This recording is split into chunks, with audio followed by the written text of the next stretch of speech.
Sick of the fatigue and fog? Fed up with the unpredictable flares? Hangry from the super restrictive diets? Hello, and welcome to the Crunchy Allergist Podcast, a podcast empowering those who, like me, appreciate both a naturally minded and scientifically grounded approach to health and healing. Hi, I'm your host, Dr. Kara Wada, quadruple board certified pediatric and adult allergy immunology and lifestyle medicine physician, Sjogren's patient, and life coach. My recipe for success combines anti-inflammatory lifestyle, trusting therapeutic relationships, modern medicine, and mindset to harness our body's ability to heal.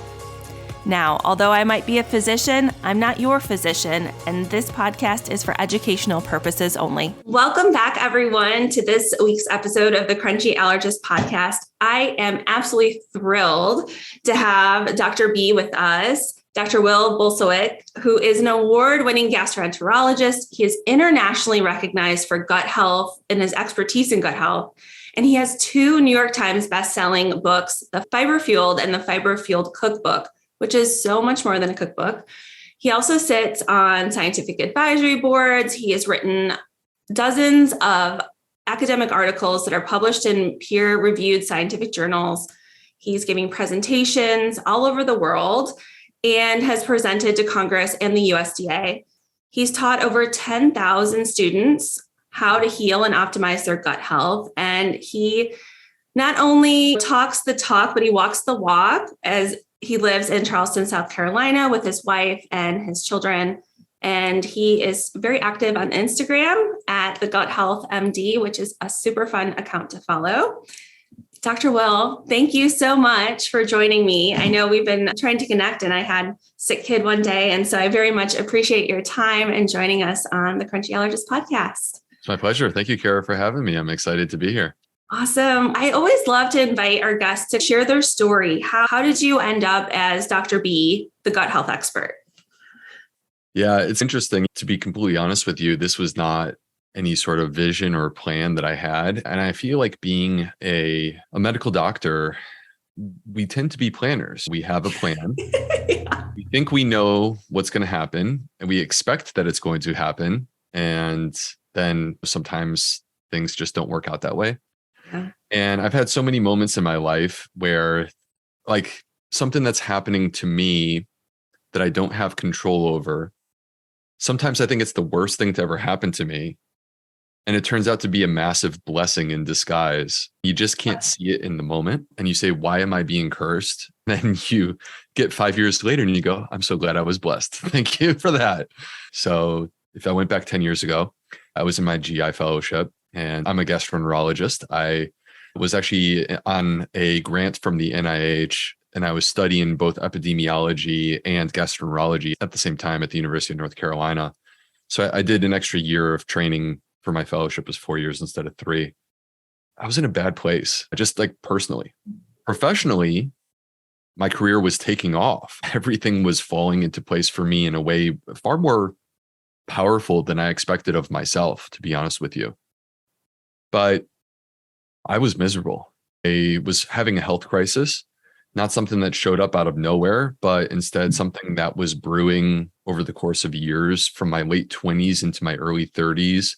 I would argue really, truly the go nonstop lifestyle of being pre-med and then med and then a resident and then a GI fellow. It caught up to me. I consider myself to be a hard worker. I'm still a hard worker, but when I was not working, I was basically eating junk food or drinking alcohol, and I was not exercising. I got into my early 30s and I'm 50 pounds overweight. I have high blood pressure, high cholesterol. I'm super anxious. I'm depressed. I'm not exaggerating when I say that like I was in a place where I was at was I wanted to lay on a couch with a blanket in a dark room, and I just wanted people to leave me alone. That's where I was at. I knew that I needed to fix these issues. I was board certified as an internal medicine resident. I was the chief medical resident at Northwestern in Chicago. Yet this excellent training that I've received, I didn't have solutions for myself. Yeah. I actually think it was a quite powerful thing because many of us as medical doctors, we have a great education. We have hospital-based training. In my case, I also had research experience and training. And all of that is great. But if you can't relate to your patient, it just only goes so far. Being in the position that your patients are, where you're a bit desperate, you just want some help, you just want to feel better, and you're struggling to get there. I actually think that was an empowering thing for me. And what really changed my life was I met the person who's now my wife. And it was actually 10 years ago that we met. And look, she never once, at any point in the 10 years that I've been with my wife, she's never once said to me, this is what you need to be, or this is what you need to eat. She has always led by example. When we were on our first date, we were at a restaurant in Carrboro, North Carolina, that's known for their pork. So that's what I was eating. But I look across and she ordered something that wasn't really even truly on the menu. She said to the waiter, can you take these sides like black-eyed peas and collards and mashed potatoes and some grilled veggies and just put it on a plate. Make it look nice. It was eye-opening because she looked amazing and she was, from what I could tell, in control of her health. She was raving about how delicious her food was. And we ended the date. I had not had any alcohol, and yet I was hungover and I needed to go home and go to bed. She was like, why don't we just keep hanging out? I'm like, I really want to. And so this was not some sort of massive life-changing moment, but instead it was a seed. Mm-hmm. That seed matured and it grew in my mind into something that convinced me that one day I should try not going to Hardee's for dinner and instead go home and make a smoothie. The smoothie, by the way, was a perfect fit. I needed something convenient and easy. I'm not a gourmet chef, despite what you may think you read on the internet. So anyway, I felt so good drinking this 36-ounce smoothie that I wanted to feel that way again. So I went back and I did it again and then again. And then I would look for new changes that I could make in my life. Over the course of years, I changed my diet and it completely transformed my life. I lost 50 pounds. I got back to my high school weight.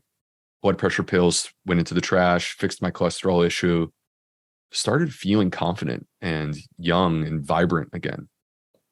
This didn't lead me to writing books.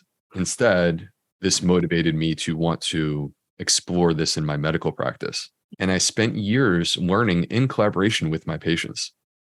I think people see this medicine as the doctor tells the patient what to do. I think of it more as this is a collaborative relationship. So I was working with them and I would basically read at night and learn. I was shocked at how much research existed that we had not been taught in medical school or our medical education. I would bring it into the clinic the next day and things started to snowball. Next thing I'm seeing patients having these transformations. And just to kind of accelerate from there, once this started happening, from my perspective, it's like people, like, we're not talking about this, but we should be talking about this. Yeah. It's completely evidence-based and it's completely transformative for a lot of people.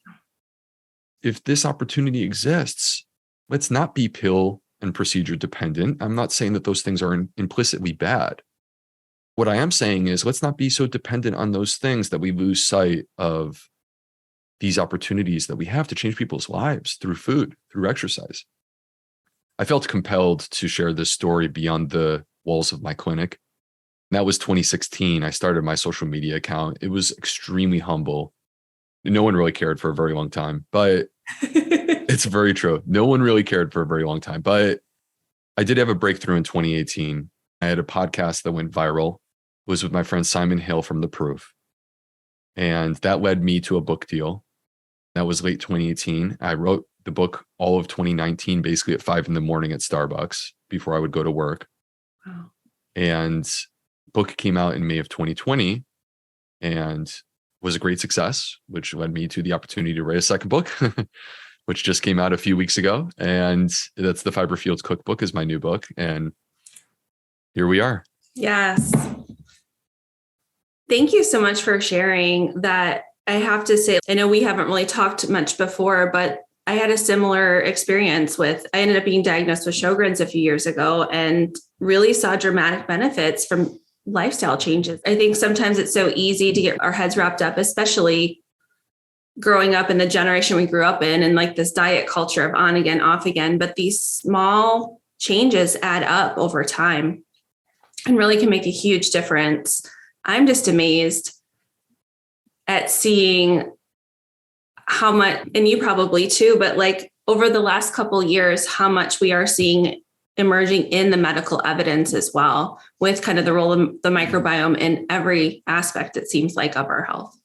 I think we're just getting started. Yeah. The laboratory techniques were absent prior to roughly 2006. And it took us a lot of time just to understand what we were even looking at. We're finally starting to get into the phase of attempting to manipulate. That is very exciting because I think that's when we started to step into, this is more than just, hey, what do we see? This is now, hey, how can we use this to help us? I'm anxious and like ready to be there, especially in the clinic. I see so many folks, certainly with concern for food allergy, that turn out to be intolerances. So that's a pretty good portion of my clinical experience. But I also see a lot of folks with eosinophilic esophagitis and all of these other conditions that we really didn't see. We didn't really know about them until maybe 30 years ago. We've just seen them increase along with celiac, along with all of these different things. And so to be able to know better what we're seeing and also then help these folks have a much better quality of life, I think is pretty good incentive to keep on chugging away. Yeah, I also think that people interpret in their own way this rising incidence of these allergic and autoimmune diseases. People have different ways that they interpret that. Some people will say this is like a testing thing. I don't believe that's actually true. The reason why I say that is that many people who have eosinophilic esophagitis, so for the listeners at home, what we're referring to is an allergic disease. Allergy means that your immune system is reacting to some foreign thing, something foreign to your body. Could be pollen if you have seasonal allergies, could be pet dander if it's a pet allergy. In this case, it's food. The immune cells, which are called eosinophils, they show up in the esophagus. This is more than just eosinophils showing up in the esophagus. This causes people to have difficulty with swallowing, and it can get severe to the point that I've had some patients that they almost ignore. They get tight to the point that they can't swallow hardly anything other than their own saliva. So it's almost like when we're talking about cancer and people will say, is it just a detection bias? I'm like, no, nope. Because it's cancer. And at some point it will make itself very clear that it's there. To me, the same is very much true with eosinophilic esophagitis, which is that if you have eosinophilic esophagitis and it's untreated, at some point it comes to a tipping point where it becomes very clear that it's there. I think these conditions are rapidly on the rise and also very much tied to industrial society or the Western world, where if you track these in third world countries as they become first world countries, they increase substantially in a very short period of time, 10, 20, 30 years.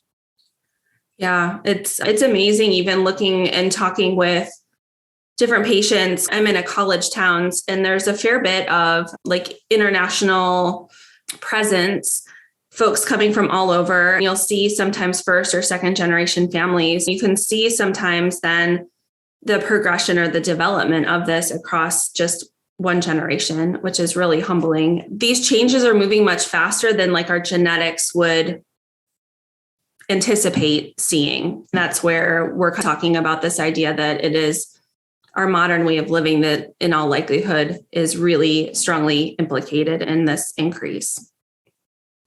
Yeah, totally. So as we're thinking about trying to make some of these switches to a more fiber fueled lifestyle, do you have any tips for someone who's just getting started? Of course. Yeah, I do. Yeah. So when we talk about the gut microbiome in general, we're talking about this invisible community of microorganisms that frankly we ignored and dismissed because we didn't have the appropriate testing available to us until 2006, as I mentioned earlier. There's 38 trillion of them living inside of our colon. All right, 38 trillion. This is an insane number.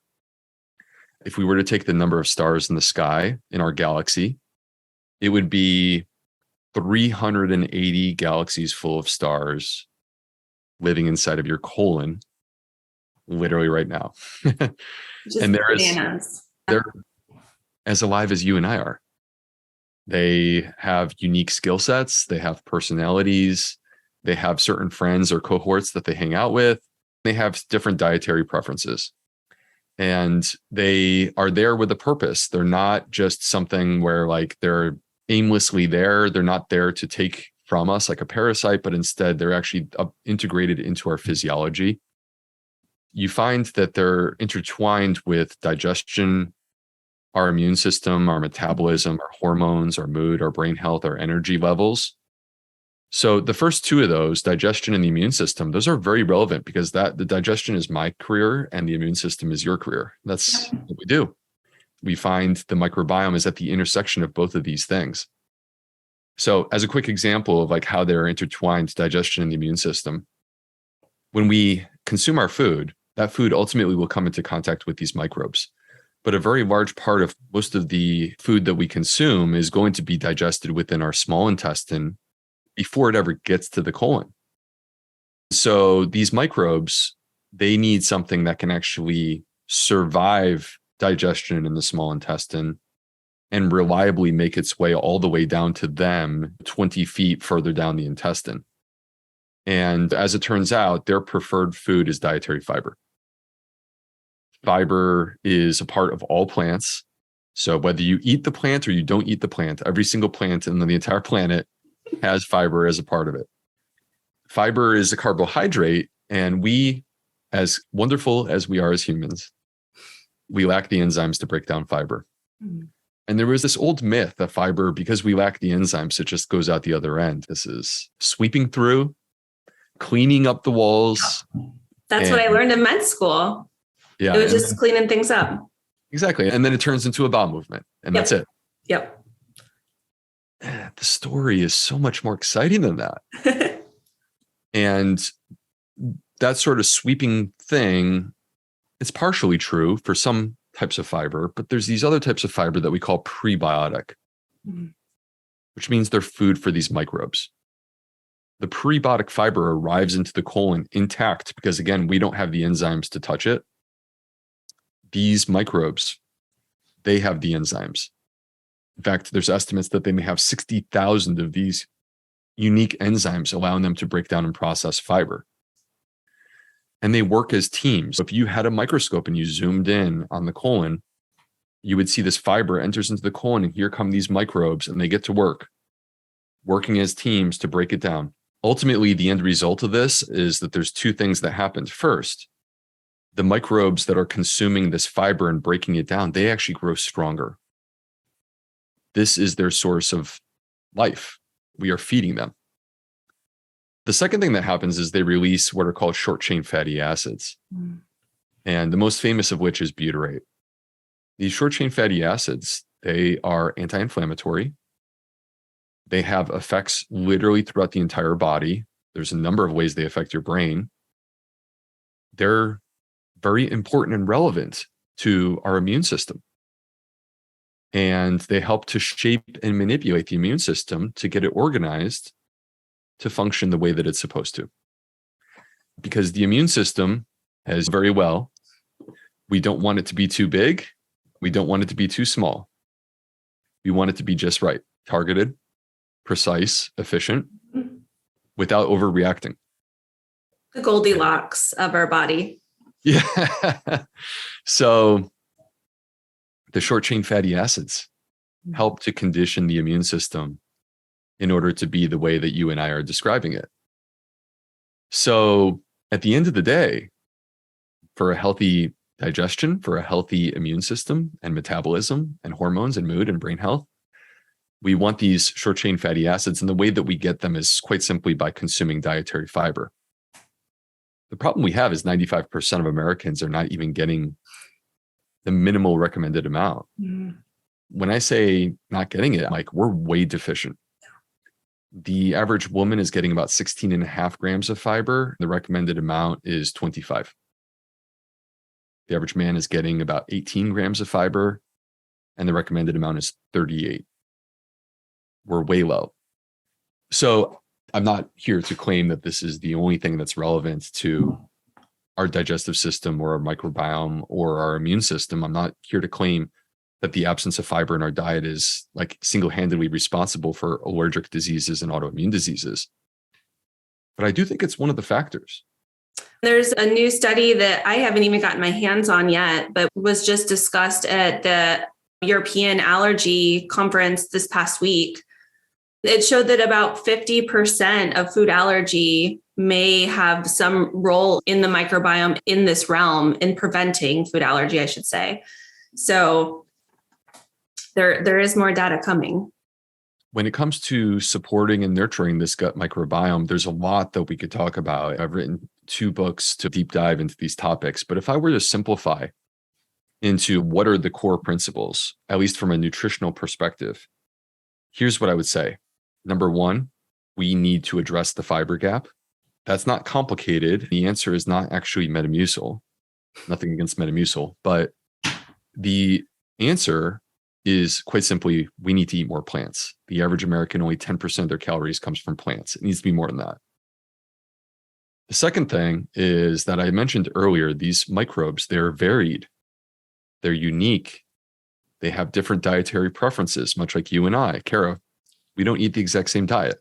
No, I like the recipes in the fiber field book. So there's that. I appreciate that. I embrace our individuality. I want you to enjoy the food that you eat. I'm not trying to convince you to eat my way, and I'm going to eat the way that I eat because I love it. These microbes are like that too. So what we've discovered, one of the things that we found that has actually now been shown in multiple studies, is that a varied, diverse diet becomes very important to feeding these microbes. It was first most powerfully shown in the American Gut Project, which is actually an international study, more than 11,000 people who submitted their microbiome specimen along with diet and lifestyle information. What they found in that study is that the people with the healthiest guts were the ones eating at least 30 varieties of plants per week. We need more fiber, but it needs to come from a wide variety of plant sources. The last thing that I would add, this is getting into something that was published about a year ago, and I'm quite excited about, is not only do we need to be varied in terms of we need to eat plants and we need to eat a variety of plants, but let's not lose sight of the fermented foods either. Fermented foods are unique because they have a very high number of probiotics, meaning living microbes, bacteria, and yeasts that are good for us. They have unique forms of fiber. In many cases, they have special access to phytochemicals or vitamins, things that are good for us. And it was a theory up until a year ago that they must be good for us. But now I think that we're beyond the level of this being a theory, because published in the journal Cell, which is one of the top 4 journals out there. Huge. Justin Sonnenberg and Christopher Gardner from Stanford University found in an interventional trial that adding daily consumption of fermented food increases the diversity within the microbiome and reduces measures of inflammation. More plants in variety, and don't forget the fermented foods. That's my Cliff Notes version of gut health right there. I love it. It's interesting because we think and look at other cultures, kind of tradition, and those foods come up time and time again. Like my husband's family is Japanese American, and they have a whole host of fermented foods that my mother-in-law will set out that we're working on getting our palate a little more accustomed to. But it's cool to see the science and the tradition coming together and really I don't know, the nerd in me just really loves seeing the data. I'm a completely data and science-driven person. It frustrates me when people lead with the narrative or the story, but I understand it's a very human thing. Like we hear stories and we feel more emotionally attached to them than we do to data. But that being said, what excites me is when the data starts to align with the story. I've been watching this show recently. Hope you don't mind. No, please. Okay. Which one? It's on Netflix. It's called Alone.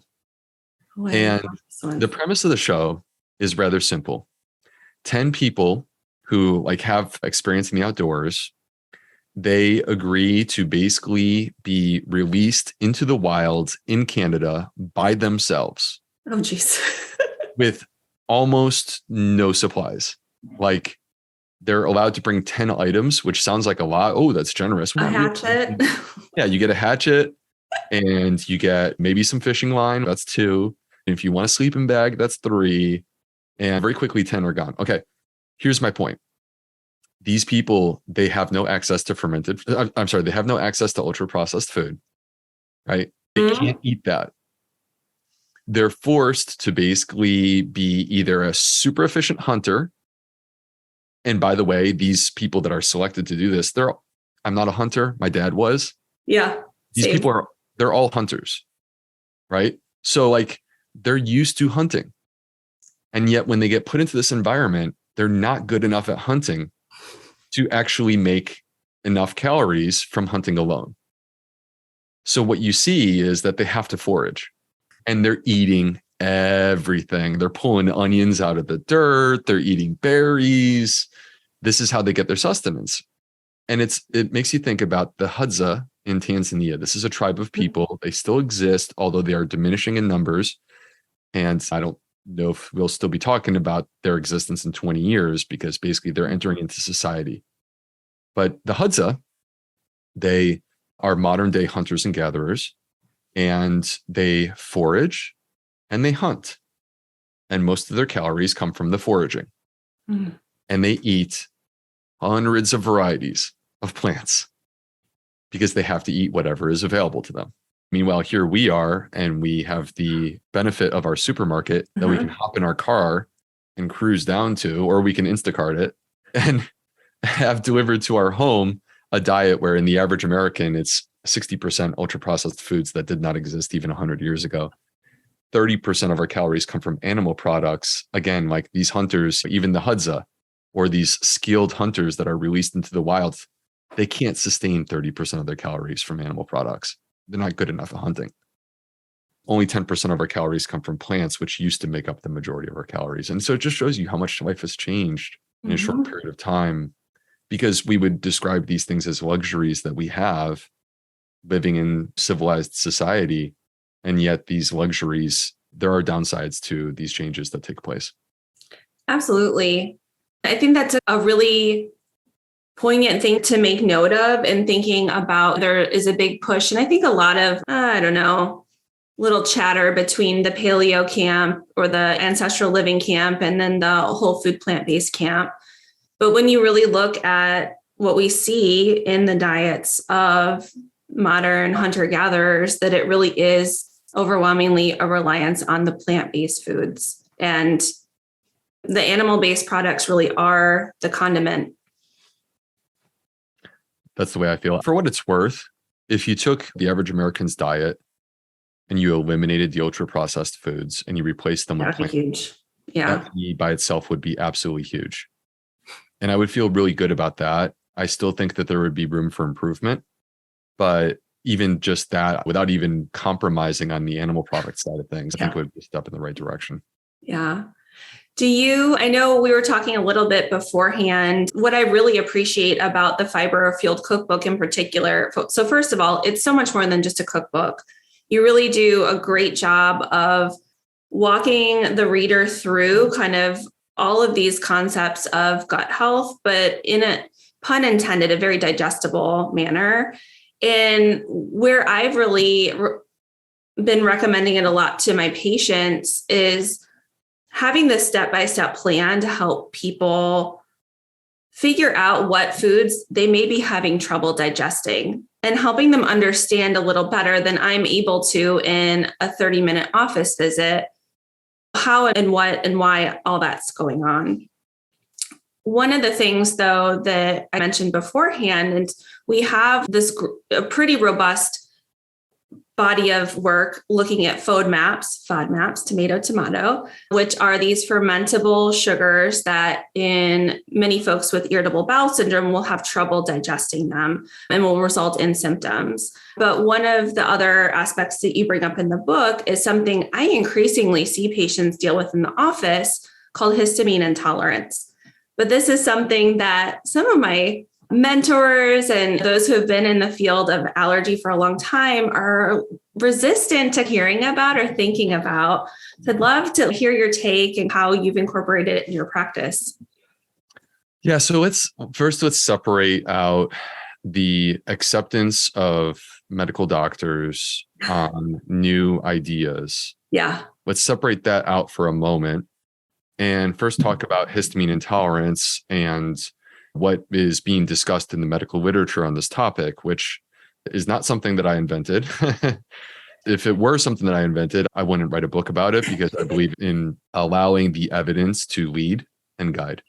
This chapter in my book has 90 references that anyone is free to read. You don't have to buy my book, by the way. I make it as easy as you can possibly have it, which on is your site. Yeah, it's on my website. And I've even included the links. If you want these 90 references, you don't even have to buy my book. Just click the button. I can't make it any easier for you. Histamine intolerance, it's a real challenge. It's a real challenge to the structure of how we do things. But the problem that exists, Kara, is that there's a lot that we don't know. Much of what we do know, we know because we created a test that allows us to measure something. In the absence of a test, there will always be skepticism. If we hopped in the DeLorean and we go back to 2005 and I raised the term gut health, people, like myself included, would laugh. How can you take that seriously?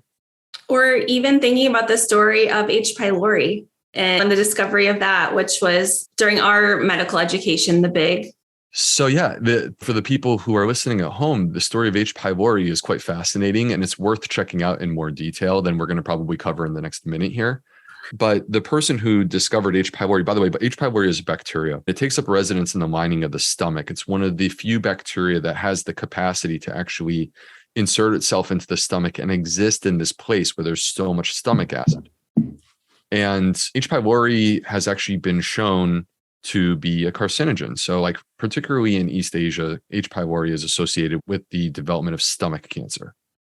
Anyway, there's a lot that we could talk about with H. pylori. I diagnosed H. pylori as a gastroenterologist. I've treated hundreds of patients for H. pylori. Back in the day, like we're talking about the early 80s, there was intense and tremendous skepticism to the point that the doctor who was bringing forward the idea of H. pylori was effectively called a quack by his peers. And as I recall the story, he, in order to prove that H. pylori is real, he ingested it himself and gave himself a stomach ulcer. Because by the way, H. pylori is one of the top 2 causes of stomach ulcers. It's not just a stomach cancer thing, it's also stomach ulcers.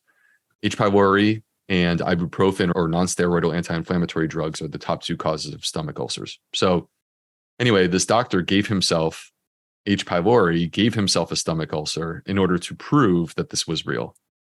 And subsequently went on to receive the highest honor that literally exists on our planet from an academic perspective, which is a Nobel Prize. The Nobel Prize is like the culmination of the journey. If you were to insert yourself into this story 10 years before that, you would discover that this person was basically being dismissed and in many cases told that they're crazy.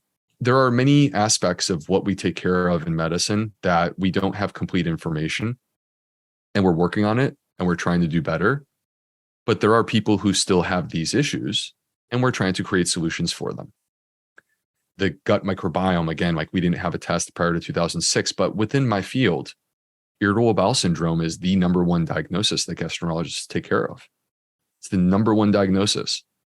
And it was actually my mentor, Doug Drossman at the University of North Carolina, who developed the criteria for us to diagnose irritable bowel syndrome, which is based upon subjective symptoms, like what the patient says happens, not based upon some sort of blood test or poop test or CAT scan. I'm quite certain that there was skepticism of irritable bowel syndrome, and it took 40 years. We still don't have a test. We still haven't developed any sort of confirmatory way. Yet this is the number 1 thing that gastroenterologists take care of in their clinic. We have to acknowledge, and with humility, acknowledge that there are limitations to what we know. There are going to be things, patterns that exist in patients that we may not have the capacity yet to identify with our testing technology, yet they're there and they're real. That doesn't reduce the experience of the patient. It also is meaningful to a person when they have something that is negatively affecting their quality of life, and you can provide them with relief. When we talk about an intervention or something, one of the things that comes to mind is, look, if it's potentially dangerous, then we need to be conscious of these potential risks, right? What are the downsides of this thing that we're going to do? We have to think about the risks. But if there's almost no risk and there's potential tremendous benefit, why would we not do that? So when it comes to histamine intolerance, here's the problem. Here's the lay of the land. The problem is that there is no blood test or poop test or CAT scan to diagnose histamine intolerance. If you want to know if a person has this, you have to actually put them on a low histamine diet. We know, I'm quite sure that all allergists would agree that there's histamine toxicity. Histamine toxicity, also known as scombroid poisoning, is when people eat food that has way too much histamine and they get sick. And it's a form of food poisoning. So everyone agrees that's there, but could it be something that's more chronic and low grade? If you take a person who is suffering with these symptoms, by the way, for the listeners at home, let me name some of the symptoms. So classically, this would include digestive symptoms. Bloating and gas is the most common of the symptoms, but it would also include things like cramping, abdominal pain, discomfort, nausea, heartburn or acid reflux, diarrhea, constipation. Okay. But it could also be things outside the digestive system. So it could be headache or migraines or runny nose, allergy, seasonal allergy type issues, sinus issues, chronic sinusitis. It could be a sore throat, change in voice, dry cough. Could be cardiovascular or heart related issues. So rapid heartbeat, irregular heartbeat, lightheadedness. Skin issues could be rash, hives, flushing of the skin. And then there's these nondescript symptoms that doctors tend to dismiss because we don't know what to do about it. But the patient is suffering and they just want to be heard. And that includes things like fatigue or insomnia, Brain fog. things like this. Okay. So if you have two of these symptoms, it doesn't mean that you have histamine intolerance. And nor would I say that histamine intolerance is the most likely diagnosis for the majority of people. But if you are someone who has turned over a lot of stones and have worked with your doctor and you haven't really come to any sort of solution, and yet you continue to have these issues, you eat a meal, it causes bloating and a runny nose and a headache or hives. Okay, there's something going on there. You don't deserve those symptoms. And you do deserve a solution. If you go on a low histamine diet and you do this for 2 weeks and it completely transforms your life, I frankly don't care what other doctors say. Because at the end of the day, this is not a high risk proposition. I could see the argument of placebo effect, except is the placebo effect making a person's headache and runny nose and hives go away? I don't know about that. But the point at the end of the day is that if it makes people feel better, then we are taking a step in the right direction. Ultimately, my goal with people who do this, you implement the low histamine diet, you do it for a brief period of time. You identify whether or not this helps you and makes you feel better. If it does help you and makes you feel better, you don't stick on this diet. You don't stay in a restrictive dietary pattern. You take steps, which I describe in the book, to open your diet back up. That's a process that you work through, and it doesn't happen instantaneously. But ultimately, you get back to a place where you are eating a wide variety of foods without those restrictive patterns. It just takes time to get there. So I'd be curious what you think about all that, Kara. This is what I see and talk with patients about every day. And I think part of it, I'll sometimes share with them kind of my experience, because I went full blown autoimmune protocol at one point because I was so desperate for relief. I had actually developed an acute hepatitis, and it was pretty scary. I ended up in this restrictive mindset of fearing food. So that's the other part that I so appreciate is really this, through your writing, through your work, through everything, it's always with this thought of getting the diet to be the most diverse diet possible, because that's what the science says is most helpful. So from my personal experiences, but also seeing through all of my patients, not all, but a good portion, it is easy to get into this restrictive mode. And then we have other tools out there, which I know we feel similarly about, like food sensitivity testing, which just gets people all sorts of confused and takes money out of their wallets without any meaningful information being gathered from it. I feel like these are such complex issues because if the problem exists within the gut microbiome, the issue that we have there is that to date, we have not demonstrated the ability to do quite simply a microbiome test that is adequately reliable to tell us the existence of a problem. So for example, dogs can actually smell colon cancer. Dogs have the ability, it's more than 95%. It's either 97 or 99% accuracy. Dogs can actually smell whether or not a person has colon cancer. All right. But we don't have a poop test yet that's that accurate for colon cancer, which is why we have to keep doing colonoscopies. But I do believe that at some point we will get there. The issue is that the microbiome is so complicated and dynamically changing and evolving that it may not just be one pattern. There may be multiple different types of patterns that can exist in different types of people. So I think that if this problem with food intolerances and food allergies initiates in the microbiome, which it is my suspicion that it does, if it initiates in that place, we may 20 years from now be talking about a test that allows us to know exactly what to do with, oh, your microbiome says eat this, not that. I don't believe that we're actually there when it comes to food allergies and food intolerances. And I should mention that I'm the US medical director for a company called Zoe, and we're a personalized nutrition company. And it's a bit of a different thing because we're not telling you what to eat based upon food intolerances or food allergies. We provide personalized nutrition recommendations based upon the effect that it has on your metabolism, which is a little bit of a different thing. But maybe the first step towards some of the science that will get us there. I think that the methodology that we're applying for the people who are listening to us, effectively what we do with Zoe. So Zoe is a company, it started in 2017, but we actually didn't go public with any sort of product until we had done clinical trials for 3 years.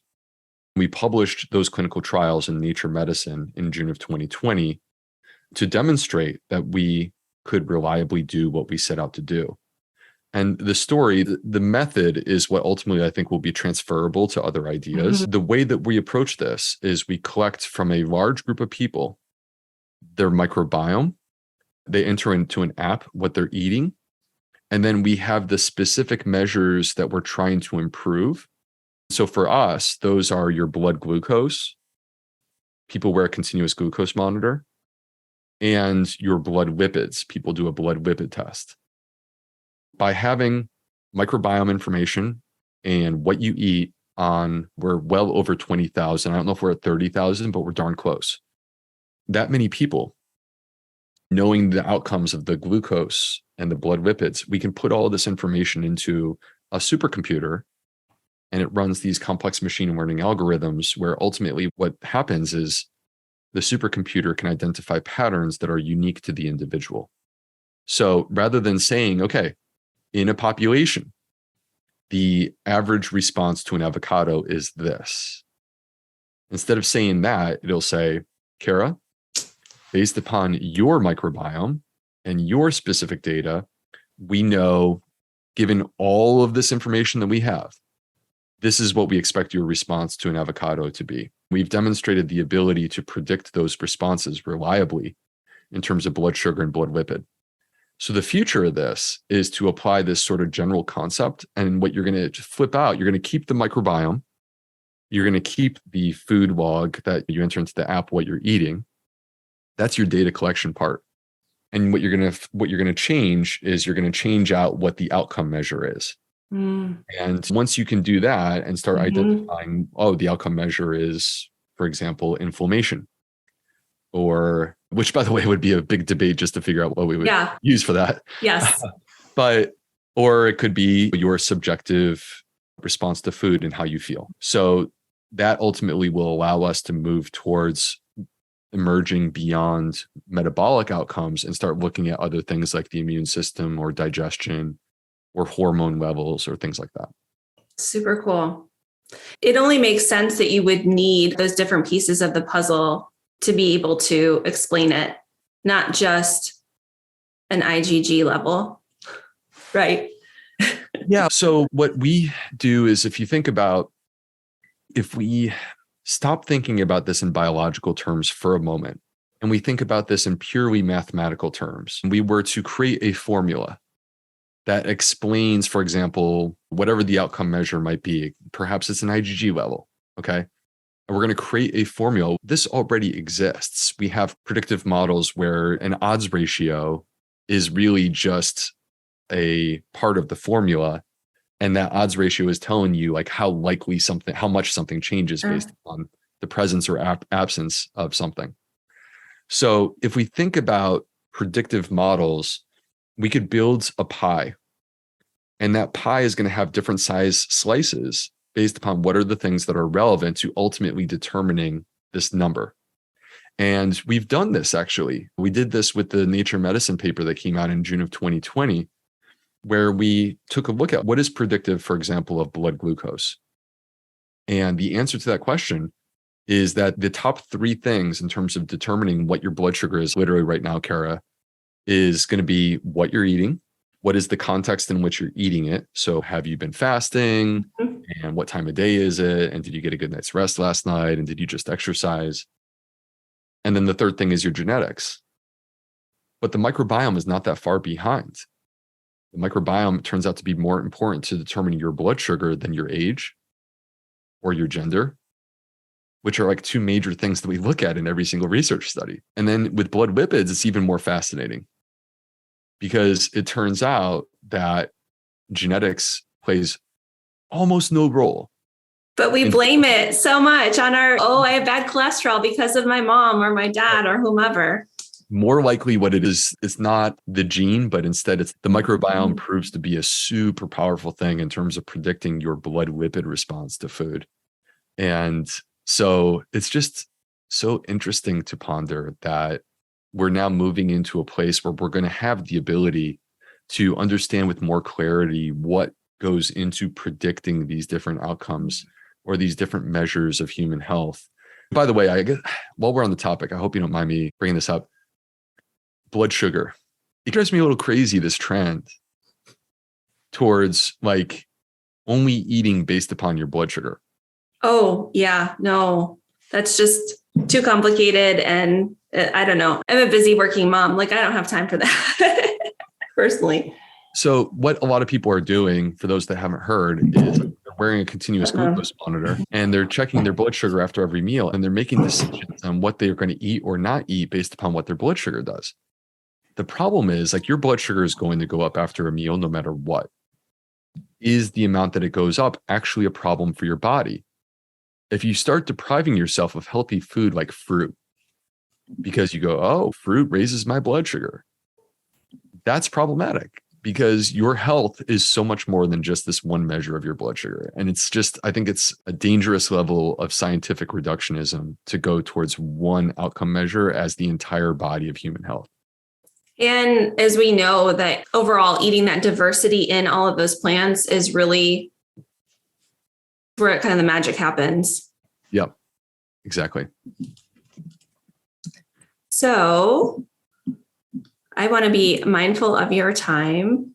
Do you have any last kind of parting words, tips, things that you like want to make sure that you share with the Crunchy Allergist crew? First of all, I love that you're the Crunchy Allergist crew. Hello, everyone. I think that there's one aspect that we haven't dug into.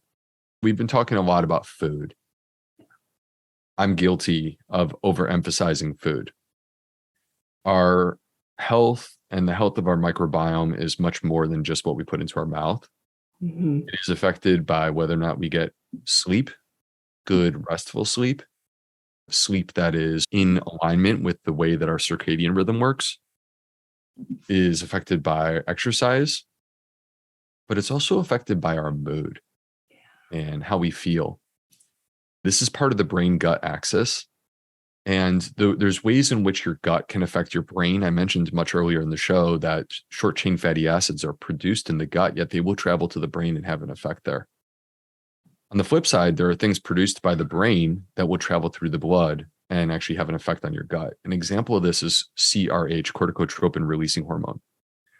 And what I'm describing here in simple terms is you have a scenario where you're a little stressed out. So like you're going to go give a speech publicly, and that makes people nervous. Okay, when you feel nervous, where do you feel it? You feel it in your tummy. Maybe it's just a little bit of queasiness or butterflies, but then maybe it turns into a small ball of discomfort, and that small ball of discomfort grows into a big ball of discomfort. That is your brain gut axis actually demonstrating itself to you.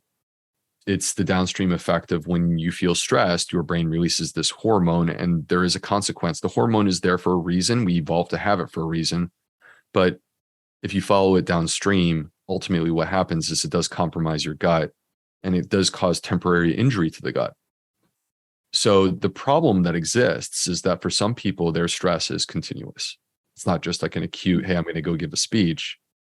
It's more, hey, this is my day in and day out life. And it can be something that you may be conscious of, like I'm in a bad relationship, or I have someone that I'm taking care of, or I don't like my job.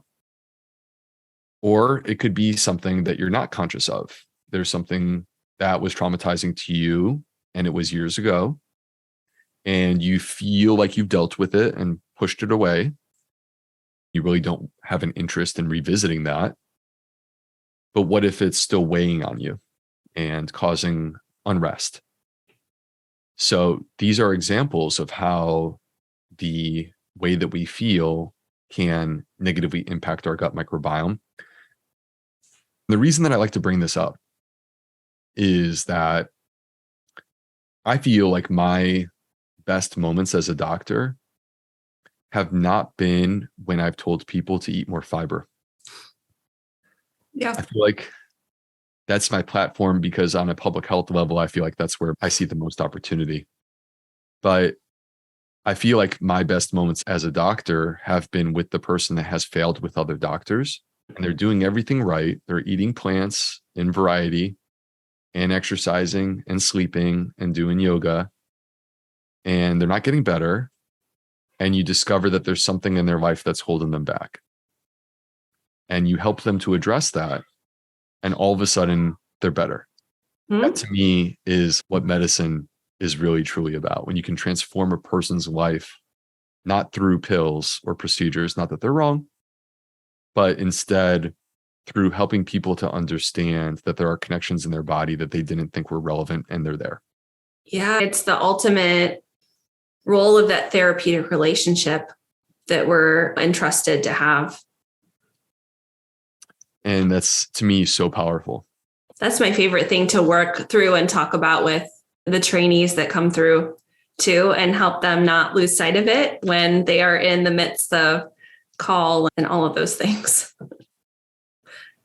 I think it's hard. The system demands a lot of us. And this is part of the issue. This is part of the reason why doctors, not just with histamine intolerance, but more globally, are very reluctant to acknowledge that diet has any meaningful influence. Part of it is that we have not been trained on it, so it requires additional effort to learn it. Part of it is that it's frankly an inconvenient truth because we are not given the time that we need to really work through something like that with our patients. We want to, but we're not given the time to do that, and that creates problems. Or to even think about it in our own lives, right? It's one of those ultimate things where, you know, for our family, it really took this huge health crisis to have the wake-up call that we were living in survival mode all the time, getting takeout, all those things, and really re-centering ourselves on what our family's priorities were. Obviously, I can relate to that given my story in the beginning. Mm-hmm. The number one cause of death among cardiologists is heart disease. It goes to show you that we clearly have room to improve, I think, in terms of our approaches and prevention. And physician wellness too, which is Totally. a whole nother talk on that another day. Thank you so much, Dr. B. I really appreciate your time, your energy, all of your expertise. The Fiber Fueled Cookbook is where it's at. It is a great resource and you can pick it up wherever you buy books. And then check out the Gut Health MD on Instagram.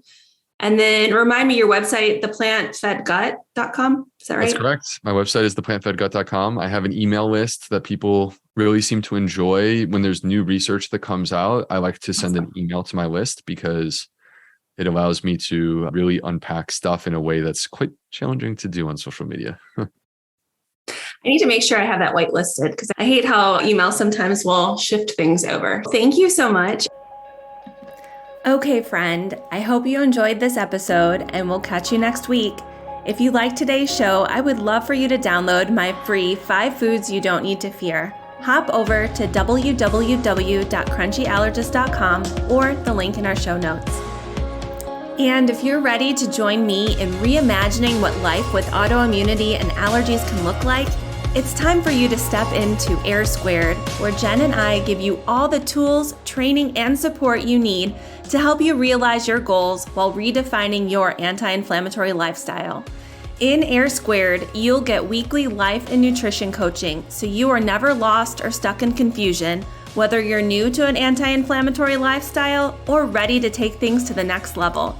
This is a premier coaching program for the busy professional who is looking to ditch diet culture and learn how to become their own best friend. Visit www.crunchyallergist.com to learn more.